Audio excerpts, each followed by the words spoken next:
Okay, so the first and most important exercise for low backs is probably going to be the bird dog, which Rob's in the starting position for right now. So it's on all fours, hands just below shoulders, coming in a little bit, and knees just below hips. That's a good starting position. And you want to find the neutral point for the low back, so it's in its safe zone. So you can find that by arching all the way up, and then arching all the way down. And it's obviously going to be the midpoint between the two, just there. And just making sure that shoulders are stabilized and not dipping in the middle. The exercise is all about stability, so we're training the little muscles in the back here, so that this area is not moving at all.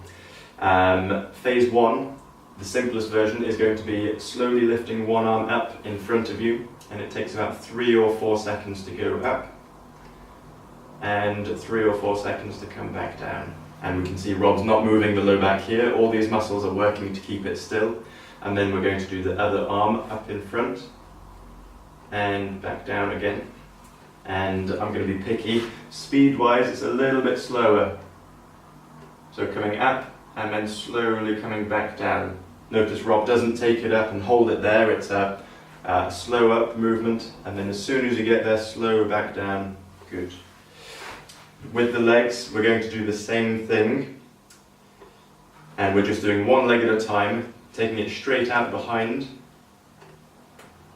Okay, now a common mistake that people make is to try and go high like this, and it's going to twist.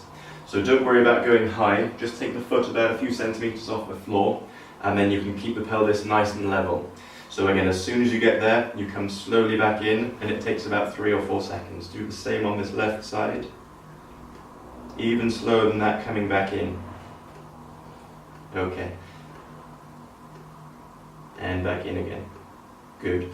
So the way that we exercise this is to do one arm and then one leg at a time, going in a cycle. So left arm, right leg, left leg.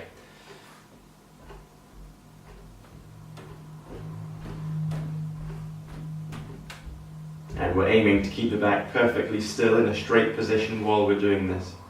A little bit slower, Rob. Perfect. And back in again.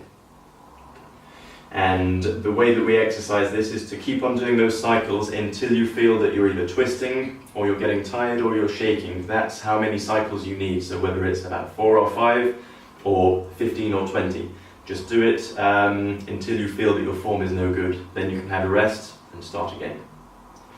The progression going on to phase 2 is going to be opposite, arm and leg at the same time, doing exactly the same principles. So back in the neutral position, and we're going to be lifting one arm and one leg at exactly the same time. And again, making sure that you're not twisting or arching the back. And these ones you can either do, as Rob is doing, keep on doing the same side. And again, just going until you feel that your form is dipping, or you can alternate. So you do one on the right side, nice and slowly coming back in, and then switching over to do the left side. Again, each time just making sure that you're not twisting the pelvis like this, because the aim is to keep the back in a stable position, so that when you're moving on daily tasks, you're not going to injure yourself. Good, well done. Good.